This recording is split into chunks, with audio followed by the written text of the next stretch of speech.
안녕하세요. 오늘 여러분과 함께 살펴볼 자료들. 정말 흥미롭습니다. 성사재인, 그러니까 일이 이루어지는 건 결국 사람에게 달렸다 이런 관점이잖아요.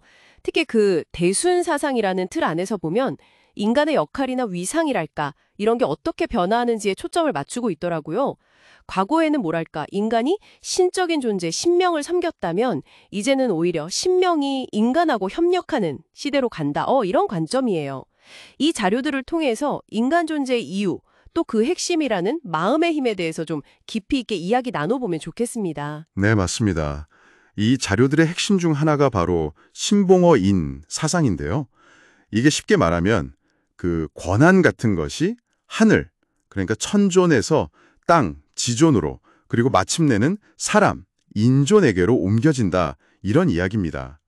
결국 인간이 우주의 중심적인 존재로 이렇게 격상되는 과정이죠. 그리고 그 중심에 마음이 있다는 점, 이게 정말 중요합니다. 왜 마음이 그토록 중요한 건지 한번 같이 자세히 들여다보시죠. 네, 그 권한의 이동이라는 지점이 가장 흥미로웠어요. 과거에는 하늘이나 땅의 기운에 의존했다면 앞으로는 모든 권한을 사람이 맡게 된다. 사람이 가장 높아진다. 이런 구절도 있었고요. 굉장히 인상 깊었습니다. 그렇죠. 이건 그럼 신과의 관계가 완전히 역전된다. 이렇게 봐도 될까요?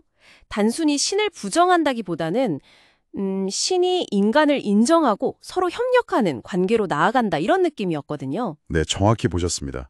뭐랄까 일종의 파트너십에 가까워지는 거죠. 그럼 왜 인간이 이런 중심적인 위치를 갖게 되는 걸까요?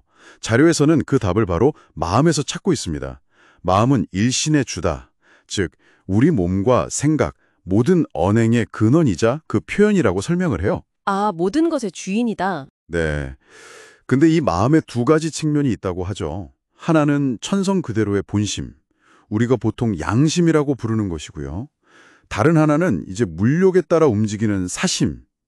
그래서 모든 죄악이나 잘못 같은 것이 마음을 속이는 데서 비롯된다. 이렇게 보고 있어요. 그래서 사심을 버리고 양심을 되찾는 것, 이게 중요하다고 아주 강조를 합니다. 그렇군요. 결국 우리 내면 상태, 양심과 사심 사이의 그 줄다리기가 우리 존재의 어떤 격을 결정한다, 뭐 이런 말씀이시네요. 근데 진짜 놀라웠던 건 이 마음이라는 게 단순히 개인적인 차원을 넘어서서, 천지, 그러니까 우주하고 신명하고도 연결된다는 점이었어요. 맞습니다. 그 천용, 지용, 인용, 통제어, 심 이 구절이 있었잖아요. 하늘의 쓰임, 땅의 쓰임, 사람의 쓰임이 전부 마음에 달려 있다. 이런 뜻이죠. 네, 바로 그 구절이 마음의 어떤 우주적인 중요성, 이걸 딱 압축해서 보여주는 거죠. 심지어는 마음이 신명들이 드나드는 통로, 혹은 문, 수기, 문호, 도로와 같다고 비유하기도 합니다.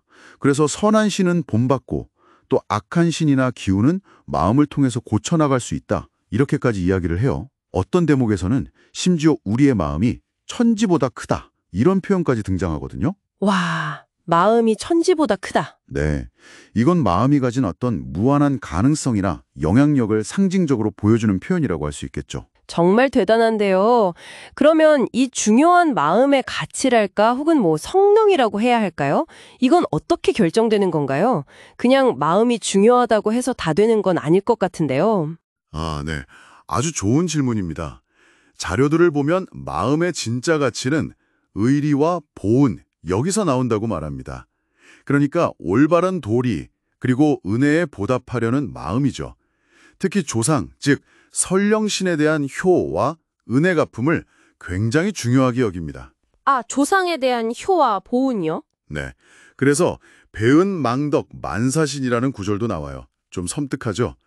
은혜를 잊고 덕을 저버리면 만번 죽을 신세다. 이런 경고입니다. 심지어 설령신을 제대로 섬길 줄 모르면 살지 못한다. 이런 이야기까지 나오고 이것이 생사를 가르는 기준, 마치 옛날 마패와 같다. 이렇게 비유를 해요. 결국 마음의 성능은 바로 이 의리와 보은, 효에 의해서 결정된다. 이런 얘기죠. 주상에 대한 감사와 효심이 생사를 가르는 마패와 같다? 이야, 상당히 강렬하네요.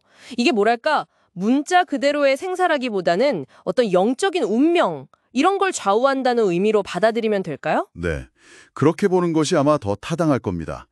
영적인 성장이나 구원의 길, 이런 걸 의미한다고 해석하는 게 자연스럽죠.